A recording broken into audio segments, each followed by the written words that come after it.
Okay, good evening, everyone. It's 5 o'clock. Welcome you to the City of Victorville Planning Commission meeting for February 12th, 2025.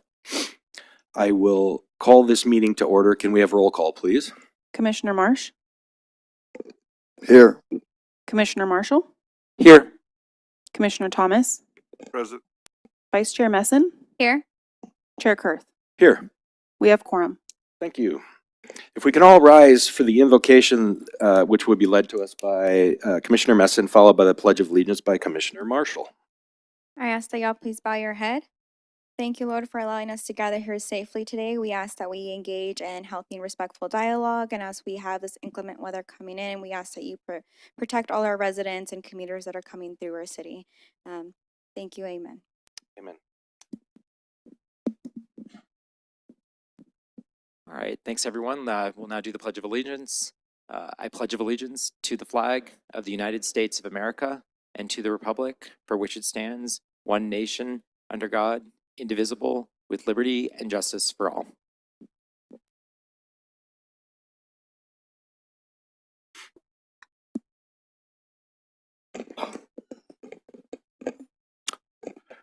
That brings us next to general public comments. These would be any public comments on items that are not on tonight's agenda. Do we have any cards for general public comment? I have no cards. Okay.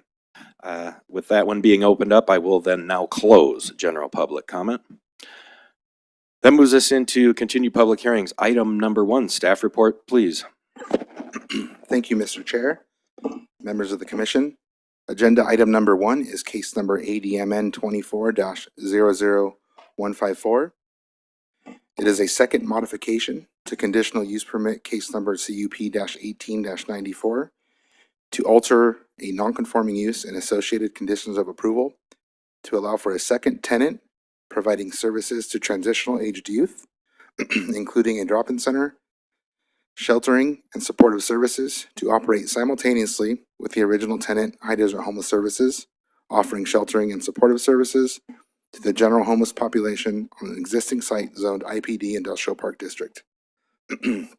This project is located at 14049 Amargosa Road. As you may recall, at your January 8th, 2025 hearing, you reviewed initially this modification, the second modification to allow for both of these tenants to operate, combine resources, and work together as co-tenants to provide a homeless shelter and an after-school drop-in center specifically for transitional aged youth. As proposed, this project includes operation of a 30-bed homeless shelter, which will allow for emergency shelter targeting youth ages 18 to 24, and will also provide supportive services, youth counseling classes, computer labs, life skills coaching, support groups, and recreation, as well as meals and case management. Additionally, the drop-in youth center for at-risk youth will provide a safe place for youth in the range of 14 to 24 to recreate, access resources, including tutoring and college application assistance, and receive job readiness training. As proposed, trained staff will be present on site 24 hours per day and will include facility managers, counselors, case managers, and cooks. Staffing throughout the day is proposed as follows. From 8 a.m. to 8 p.m., there will be approximately 5 to 8 members. From 8 p.m. to 10 p.m., there will be 2 shelter-specific staff members. And from 10 p.m. to 8 a.m., there will be 1 night shift staff manager. Additionally, the youth drop-in center, after discussion with the applicant, the hours of operation proposed are daily from 8 a.m. until 8 p.m. On that note, staff would bring to light that during the initial public hearing, the applicant raised objections to several conditions, specifically condition number 12 regarding hours of operation, condition number 14 regarding submission of a security plan that requires a licensed security guard, condition number 19 that required upgrades to the existing trash enclosure, and condition number 20, which required parking lot repairs. As of this writing, staff has met with the applicant and updated conditions of approval to address condition number 12. Number 19 and 20 have been included in the staff report that staff supports and is accepting, and the applicant is accepting of. That being said, The final condition regarding security plan does not comply with staff's initial condition of approval. As proposed, the security plan addresses continuous monitoring of 12 cameras throughout the site by specific staff. It provides secure fencing and gates around the facility with a single monitored entry point. It provides detailed staffing information such as job functions, training requirements, and staffing levels throughout the day, and addresses client intake and exit procedures. Although the security plan does not include the on-site licensed security guard as originally required, to support this approach, the applicants provided copies of client intake forms and contracts, as well as outlined standard processes that they implement. They also provided a letter of support from a local security company that notes the proposed measures are adequate as proposed.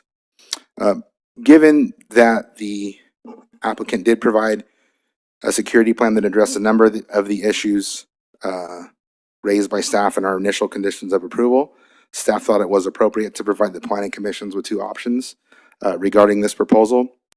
So what you see before you tonight is two options for approval.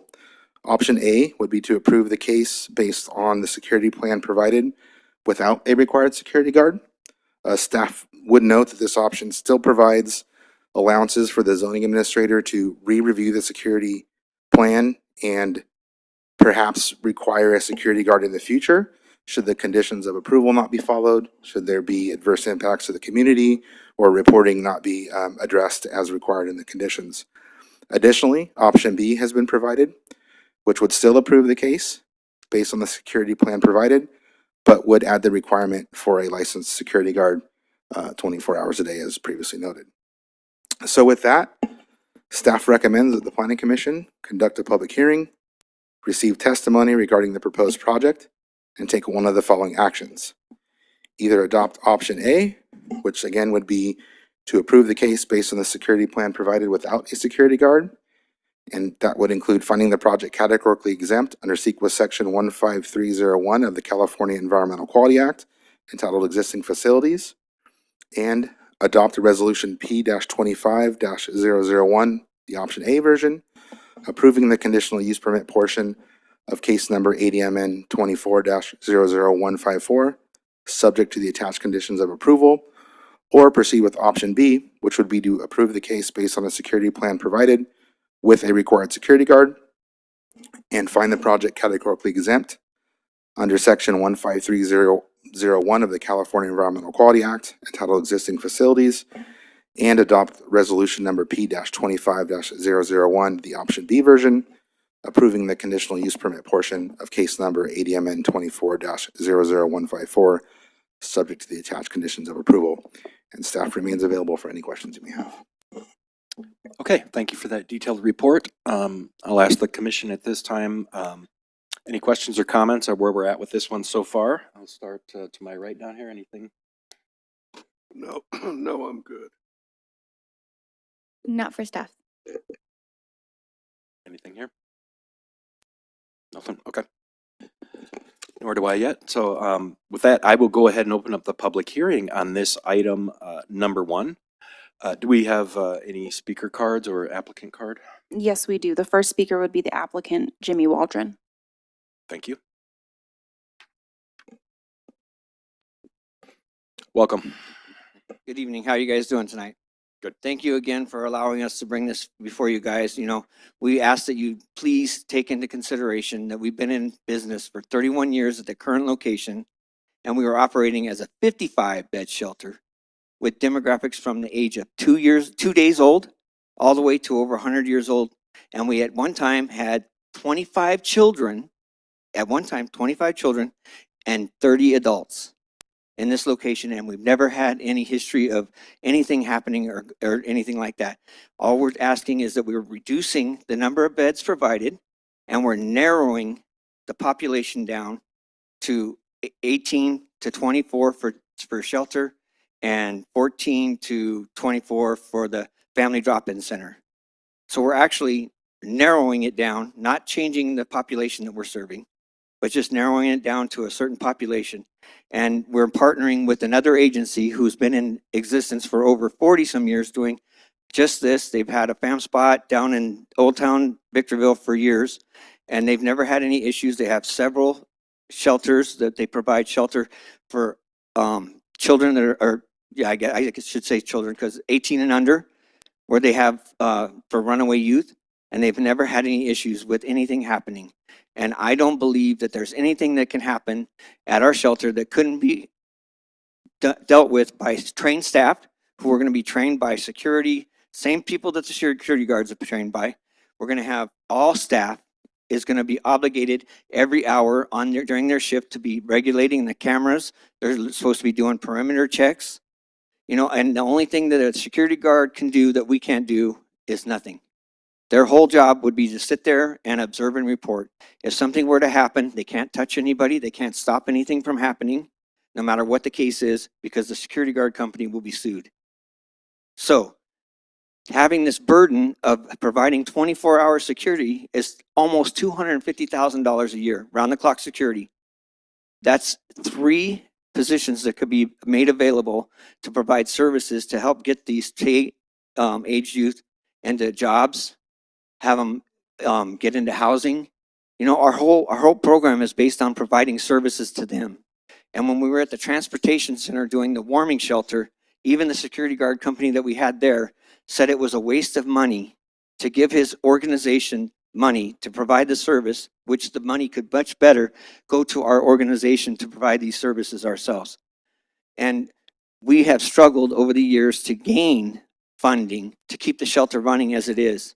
We would have to come up with an additional $250,000 on top of that just to open the doors so we could have security. And we could provide those services ourselves. You know, and last month when we were here, we were compared to the wellness center and the fact that they had 2 security guards for 170 beds. And when they brought in the families and minors, the 2 agencies requested, and I emphasize the word requested, to add another security guard, and that is because the city of Victorville is paying for those security guards. They don't have to do all the fundraising and the begging on the corners for nickels and dimes to get their funding to operate and get those monies to pay for those security guards.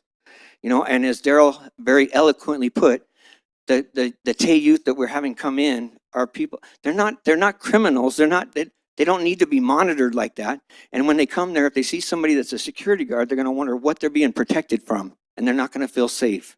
And what we're trying to do is provide a safe environment that feels like home so that they can recover from trauma and other existing things that we're trying to help them so that they can get into jobs and get on with their lives. Thank you for your time. Thank you, Mr. Waldron. Do we have any other cards? Yes, our next speaker is Carly Kalinick.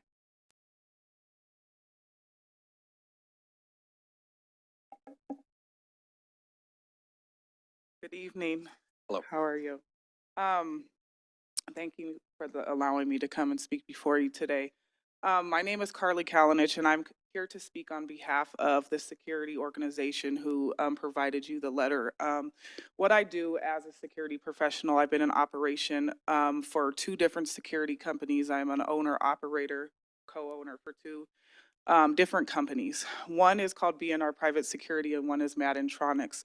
One of our security companies provides standing guard services to commercial, residential, and industrial businesses or agencies, right? We contract and they ask us to come in and to provide services in person. The other is we provide CCTV camera system jobs to various organizations around here in the High Desert in San Bernardino County. And I also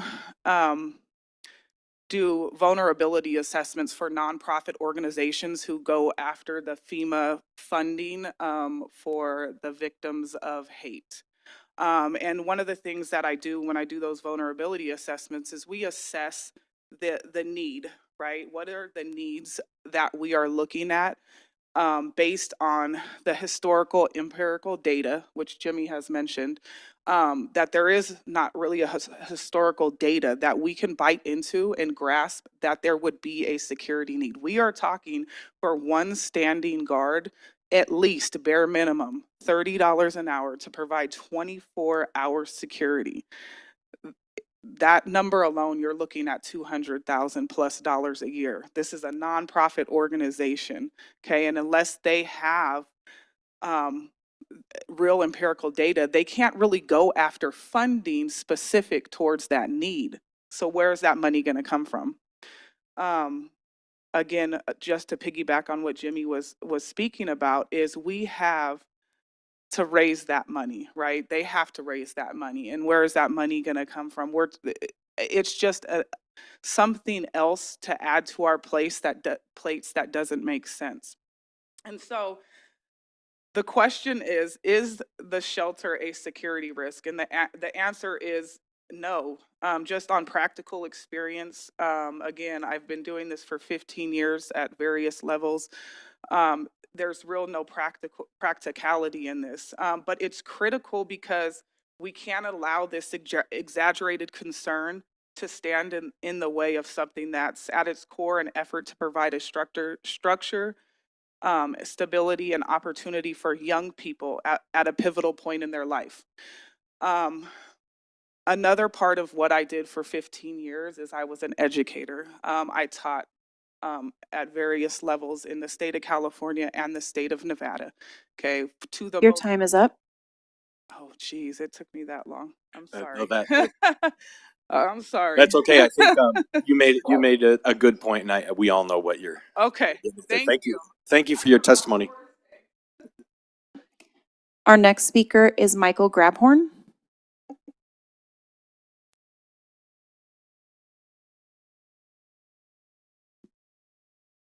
Good evening. I'm the board president for High Desert Homeless Services. I'm also on the board for Family Assistance Program.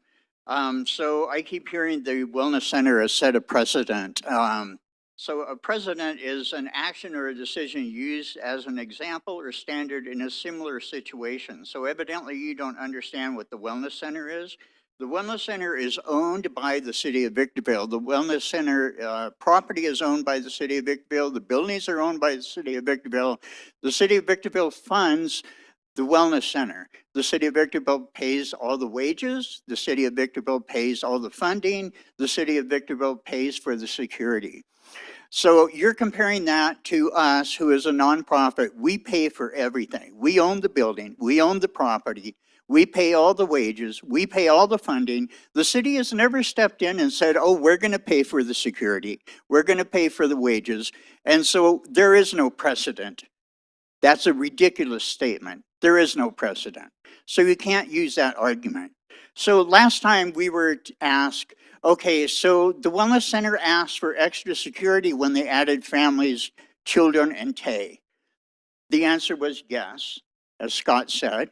Well, that's ambiguous. The reason they asked for extra security wasn't because they added TAY. It was because to protect those people from the common people that were there, because there's no barrier. And to prove that point, before they added those families, they put up a barrier fence, they put up bushes, they put up all sorts of things to keep the common regular clients away from the TAY people and from the families. That's why they needed the extra security. And again, the city paid for it. If the city wants to pay for our security, we'll be glad to put security guards arm to arm all around the shelter.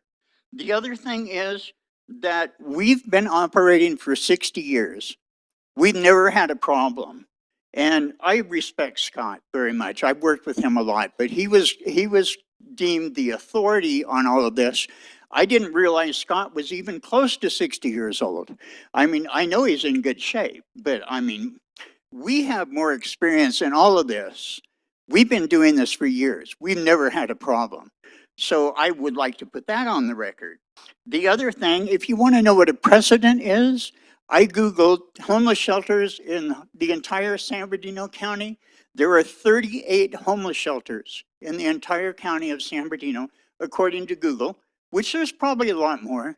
Not one of them is required by any city to have the level of security that you are requiring for us. So I wonder, what is the deal here? And so last time when we talked about things, somebody from... Your time is up. Is it really? Okay, thank you. Thank you, sir. Our next speaker is Kevin Mahaney.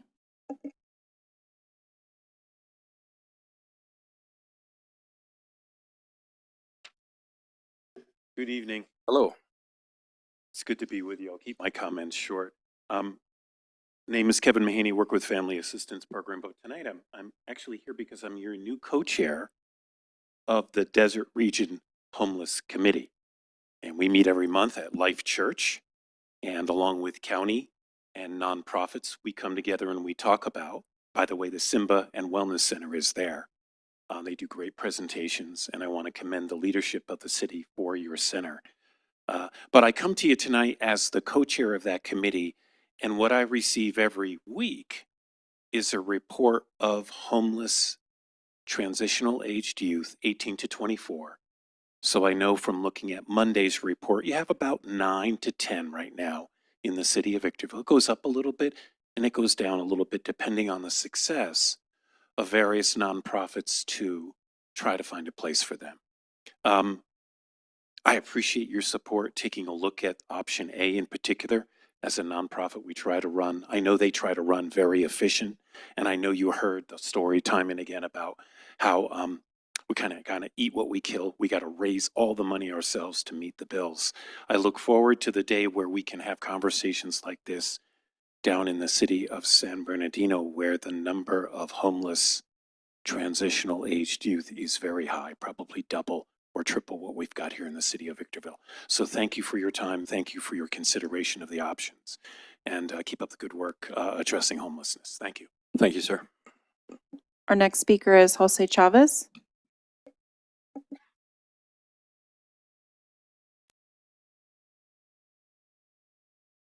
Good evening, everybody. Thank you for having me. Hello.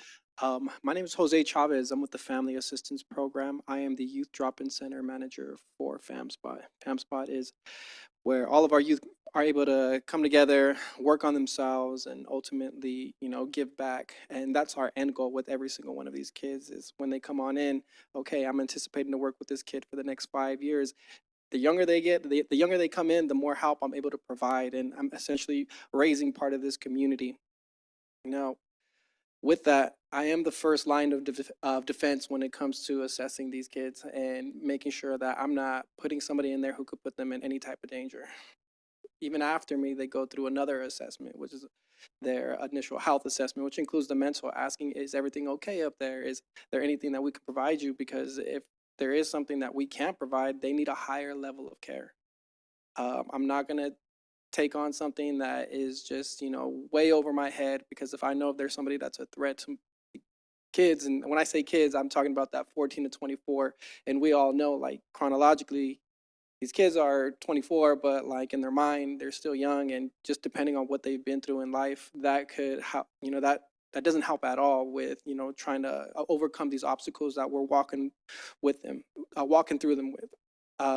Now, a big part of why I do what I do is because I didn't have it growing up. Nobody was there in a sense where I can walk into a drop-in center and actually have somebody talk to me about why I should look into getting therapy, or why I should look into going and applying for the Department of Rehabilitation Student Services Program, which wasn't there when I was growing up. So, with that, I just want to say thank you guys so much for even just considering that initial option with allowing us to be able to operate without a security guard. I'm a big believer in Murphy's Law. What can go wrong will go wrong. And in the event that if, God forbid it, there was an issue between a client and, a security guard, where does the liability fall out, with our agency or with the security company? So it's just a question to think about. Thank you guys so much. I appreciate it. Thank you. Our next speaker is Steviana Evans.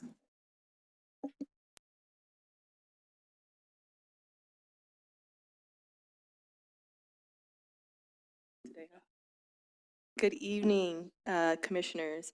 My name is Stevana Evans, and I'm here to, let me first say that I'm here in my capacity as a board member for Family Assistance Program.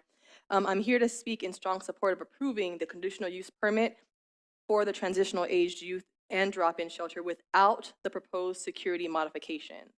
Transitional aged youth, these aging out of foster care, are experiencing housing instability, are among the most vulnerable members of our community. They face immense challenges, including limited access to stable housing, employment opportunities, and mental health support. A shelter designated specifically for them is not just necessary, it's a crucial investment in the well-being of our city's future. However, the proposed security modification threatens to undermine the very purpose of this shelter. Excessive security measures can create an environment that feels more like a detention facility than a supportive, welcoming space. These young people are not criminals. They are individuals seeking safety, stability, and a chance to build a better life. We cannot send them the message that they are unwelcomed or that their presence in our community is something to be policed. Studies and best practices show that trauma-informed care, not excessive surveillance, is the key to successful transitional housing. What these youth need is trust, support, community engagement, not barriers that make them feel isolated or stigmatized. Security should be about ensuring safety without creating an environment of control and intimidation. The shelter's existing safety plan, staff oversight, community partnership, and internal policies are significant to address any concerns without adding unnecessary modifications that could deter youth from seeking help. I urge the Commission to approve the conditional use permit as originally intended without these harmful security changes. Let's lead with compassion, evidence-based practices, and a commitment to truly serve those in need. Thank you so much. Thank you. I have no additional speakers. Okay, well, thank you everyone for your testimony. With that, I'll close the public hearing. I'll bring it back to the commission and would like to see if there's any discussion or thoughts, and then ultimately be able to move into a motion. Yes, go ahead. Forgive my voice. I'm not contagious. It's just this time of the year, I'll start losing it. I understand as far as the amount of staff during the office hours, you have eight staff members. And then it winds down. And then almost at the after hours, you have one staff member. Now, granted, nothing has taken place, but what measure would be enforced if something did take place? And how would that one staff member be able to address that issue?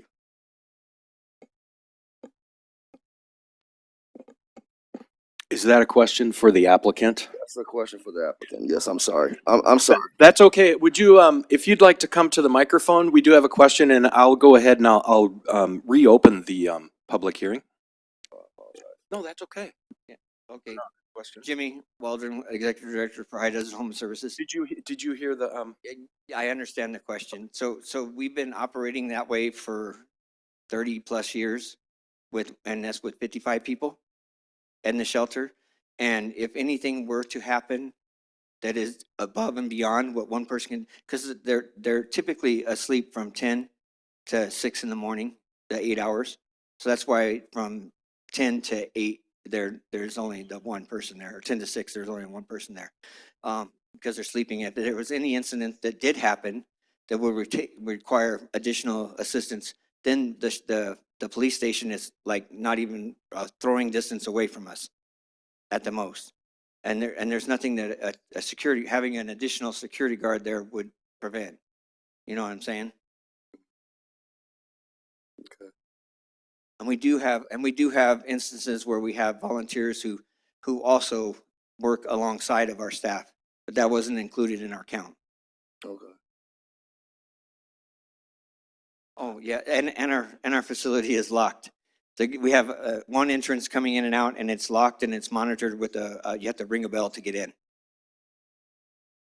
any other questions for the applicant? I had just two quick ones. Jimmy, I'm assuming that if the kids also are employed, they might be coming in at various times throughout the night, assuming they're employed, but they just don't have a place to go. Yes. They would still ring the bell to come in. Yes. So kind of similar to what Paul said as far as the 10 to 8, something that I don't know to just run by you. I know you mentioned having volunteers, but maybe including in that having a volunteer if you're at capacity. I did notice that in the plan, like the CCTV cameras policy, it mentions one staff monitoring the cameras and one staff checking, and it's a little hard to do that at night with one staff member. So maybe when you're at capacity, include language to where a volunteer could be there. I, at least personally, I think that would be nice to see in there. So in the facility, we have two buildings. There's one building is separated for night use where the beds are. There is a night office that is right by the door that faces where all the beds are. And it's open view to them. And the monitors for viewing the cameras are on the desk. Okay, gotcha. Thank you. So it's very easily monitored all during the day. Okay. We actually have when we have staff answering the phones, we have the cameras available for them to monitor the whole time. Okay. That they're sitting there answering the phones and taking notes. And at night, the night staff is right there at the desk as well. Thank you. Yeah. So the security cameras are almost monitored 24 hours a day. Okay, just a couple comments and a question as well. Mr. Chavez mentioned something about an assessment of the young people before there's intake, I guess, or as part of the intake process. And I'd like to know a little more about that. My concern is the age group that we're dealing with, and those hormones are working, and it can be a very volatile age to be in. So, tell me a little bit about your assessment. So our hours of operations with this going on, our youth who are under 18 will not be there during the night hours. Unless there's a youth who's a runaway homeless youth comes in, we get in contact with our youth shelter for them to be able to do the initial intake and be able to pick that youth up on site in the event. But I doubt that's rarely ever going to happen. As far as assessments go, what we do is we ask our youth if there is any ongoing mental health issues. If there is, we get them all down and we determine, okay, is this a person who's going to be more of a fit for Victor Community Support Services that deals more so with individuals who have mental health issues, or is this somebody who is just homeless? Because in the event they do become homeless, then that's where they're going to start getting the mental health issues from whatever it is that may occur to them, whether it's PTSD, paranoia, whatever the case may be. But the assessments that you're talking about now, we have several of them. We have the health assessment, which includes those questions. We have the substance abuse questions. We also have a SUD counselor that's going to be on site throughout the operational hours throughout the day. So she meets with them. She determines, okay, if this person has a serious substance abuse issue, methamphetamine, fentanyl, whatnot, we want to be sure to get them connected with SARC. SARC is the one who makes the referrals out to the rehabilitation programs. That's if this person wants any type of, they want the help. Course. If not, then it just becomes a liability with this person who is, an active user. We want to be sure that we get them to the right place, even if it's referring them to St. Mary's, where they have the Bridge program to be able to help them with getting off the opiates. Really, all the assessments are to make sure that we don't put the clients at risk of any exposure. So on top of our SUD assessment, we do what they call a SPDAT, which is it's a I can't think of the acronym right now, but it's basically a tool that we use to determine this person's vulnerability rate. Now, depending on how high they score on that SPDAT, we then say, okay, so this is another one of those individuals who just might be better off in a rehabilitation program, or say, a place that's more so for an individual who has more so for an organization that has any type of TVH. Yes. So we are also trained to deal with anybody who's having a crisis. We have our mental health first aid, and that's just to calm down so first responders could come by, or let's say if they're still able to talk to us and we're able to get them to the crisis walk-in center. If it's before 10 o'clock, hey, we could even get CCRT out there, Community Crisis Response Team, to make sure that this individual's getting their needs met. Like I said, there's so many contingency plans that we have in place. So in the event, and this is all from experience. This is all just from coming across these, because before FAMSPOT actually came into play, it was just anybody coming through that door, we would take them and their problems, and we had to figure out like what's available out here. Then that's when we started advocating for more services for mental health, for substance abuse programs. If it wasn't for FAMSPOT, we wouldn't see the need that these youth have at this point in time. But that is primarily how our assessments go, and some of the contingency plans when we come across somebody who comes in that door looking for services. Thank you. Yep, thank you. And just to follow, no, and that's good. But just to follow up, I'm totally for the concept of the organizations joining in over there, and I just have a concern about, as Paul said, some hours. It's better to have somebody that's paid to monitor and do that as part of their job, I guess.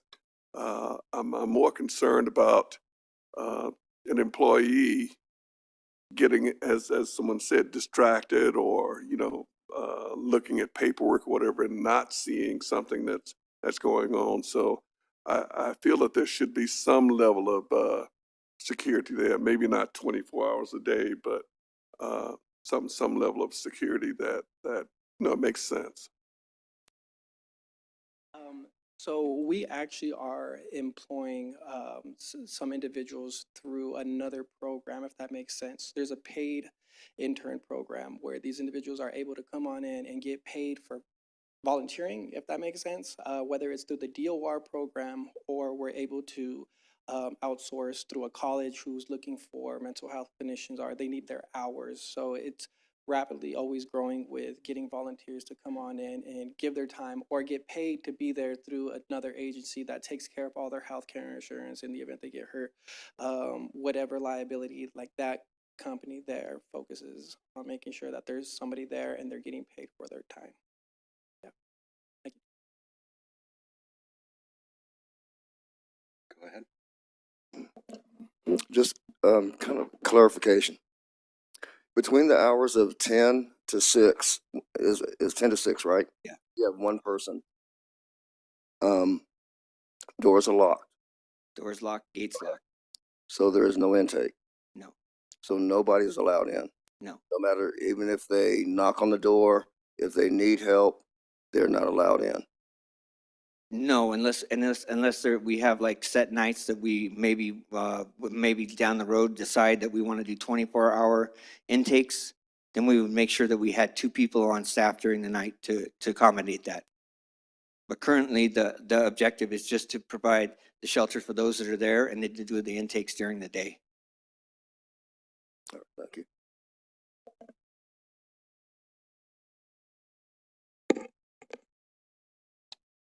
If there's no other comments, I just had a thought as looking through this, and I wanted to thank everyone. And I think we're done. I'm going to close the public hearing. Thanks for reminding me. You can have a seat. And I want to thank everybody here for your testimony. It's very concise, helpful. Looking at this, I liked what I saw was in the security plan. It was detailed. I was impressed with the details of the intake contracts and staff-related forms, as well as the resident assessment information. I think it's important to know that they have a long, historical span where they haven't seen a whole lot of challenges at that site, as far as security and calls for service. I hope that keeps up. And then also knowing, just to reconfirm, Mr. Hargy, did the God forbid, and I wouldn't want to wish any ill will on this, but if there were issues and something happened, I assume there would be, 911 calls or calls to the police department. There may be, that could consist of public complaints, different things like that. Because this is a conditional use permit, it could be, and probably would be brought back to your jurisdiction to take a look at, and could even be brought back to the planning commission if it was. Yes, thank you, Mr. Chair. Yes, it is a conditional use permit. It would be subject to either modification, review, revocation potentially, if there are non-compliance with the conditions of approval, however they may be approved by the planning commission. Additionally, conditions are written if option A is selected that would allow staff to look at those monthly reports that are required to be submitted, review any items that may have come up, and ensure the adequacy of the security plan as it's written, and potentially as a first line of defense to require modifications to that security plan at that point to make adjustments perhaps to staffing or other items that may be necessary. As the applicant was talking, it did come to mind, and I don't know that it's directly called out. I think the intent is there with the drop-in center hours, but in terms of intakes, perhaps the applicant can clarify that although 24-hour intakes are not noted now, it does appear that the intent is to only have intakes during the operation of the youth drop-in center. Would that be a correct statement to the applicant? Yeah. So things like that we could memorialize and update to ensure. But you are correct. The conditional use permit could be subject to revocation, modification, updating, either at the zoning administrator level, maybe as a first line of defense, or the planning commission as needed, and that is written into the condition of approval. All right, well, I don't know. I think I'm leaning towards being comfortable with option A, but it's up to the commission. And if there's any other comments, speak up now or go for a motion. Yeah, Commissioner Marshall here. I think I agree with you, Commissioner Kurt. Like, option A seems it seems adequate. I think the public comment that we've heard tonight, 30 years of legacy, no issues, to me, it makes me feel like maybe we can take a little risk here with option A. I think that I have mentored some kids that have come out of the TAY program, and they're wonderful humans. Not saying that you can't have an issue sometimes, but my family ran a homeless program that went into the city for about 20 years, and so I have a lot of experience. And I've also run businesses in areas that were what could be considered to be high homeless areas, and never once ever had an issue. And so I'm leaning towards supporting option A.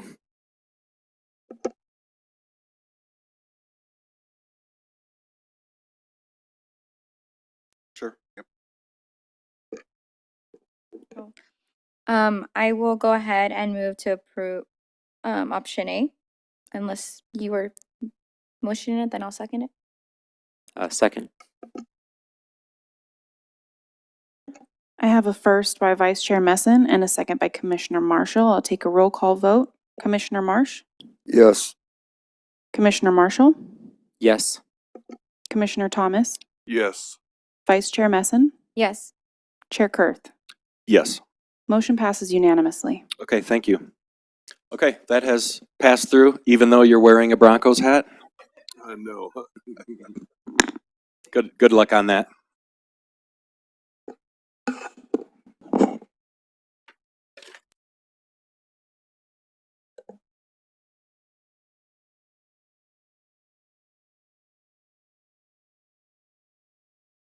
Okay, that moves us on to item number 2 under new business. We have the Planning Commission approval project list. Is there any explanation or comments from staff on this one? Yes, thank you, Mr. Chair, members of the commission. At the January Planning Commission meeting, Vice Chair Messon requested a summary of the project approved by the Planning Commission in the previous year. This is in keeping with a tradition that we've done in years prior to that. In staff's review of the historical reports we did, I did note that we had noted previously that we would provide these on an ongoing basis without the request. So I do apologize that there is confusion there. Moving forward, it will be automatically completed within the first 3 months of every year. That just allows us time if we end up having the January meeting or not to compile that list for the Planning Commission. So before you this evening is a snapshot of that list, and it goes over all the projects that the Planning Commission approved in 2024. Notably, over 320,000 square feet of commercial project area, over 1.3 million square feet of industrial area, over 1,400 residential units, and a big code amendment that addressed the deemed approved ordinance and the regulation of the sale of alcohol and tobacco within the city. So a heavy lift there that took a lot of meetings and review to get to that point. So the staff's recommendation on this item is that the Planning Commission review and file. Great. Thank you for compiling this and getting it to us. I think that's important. It's good to look back and compare and contrast. Any comments, thoughts from the commission? I just want to say that it's really great to see how much residential projects we've approved. I know that's a big thing that the state's also pushing right now as far as numbers go. So it's really nice to see all that development that's going to happen in the future. Yeah, I would also like to thank staff for putting this report together. One thing I don't see is we talked about RVs, parking and so forth. Was that last year or was it the year before? Thank you, Chair Thomas. I believe that was the year before.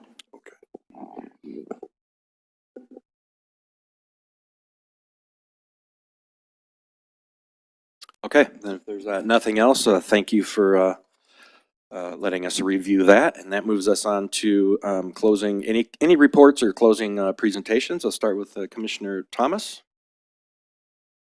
No, I just would like to commend the city for all of the street work that's going on, not just Bear Valley, but as I travel the city now, I see a lot of improvement on our streets, and that's really a good thing. Thank you. Commissioner Messon. I just want to thank staff. When I opened the agenda, I saw it was very light this month. So, but thank you all for putting on all that work, and we appreciate it. Commissioner Marshall. No, I don't have anything. Okay, Commissioner Marshall. Just wanted to say that I'm looking forward to our Planning Commission conference that we're going to be heading to before the next meeting. When we saw the approved project list here, it reminded me that last year we worked on the street vending, and those issues. I believe we were going to see a comparison report on how things were going, and this reminded me, and it may be too early. I don't know if it was going to be 6 months or a year. Do we know where we're at with that, making that comparison of that new program and what the numbers might be to readdress it?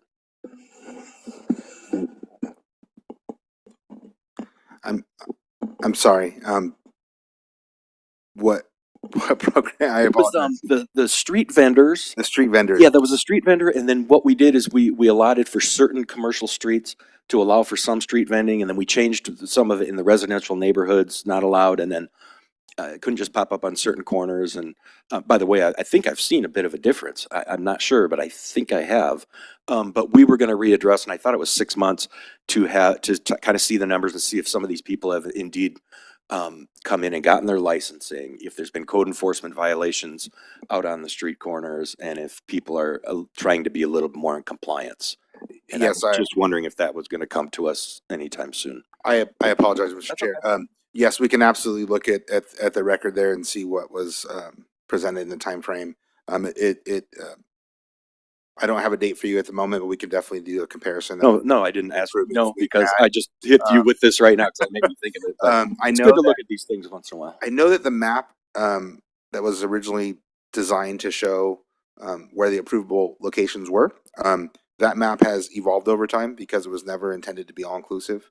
We knew there would be areas that were added over time, and there has been a few requested that didn't meet our standards, and few that have been added at those requests. But we can take a look back at the record and then provide some data. Yeah, it'd be good to see that updated map, just kind of see where people were really finding it more beneficial, and if the city thought, hey, that might work there.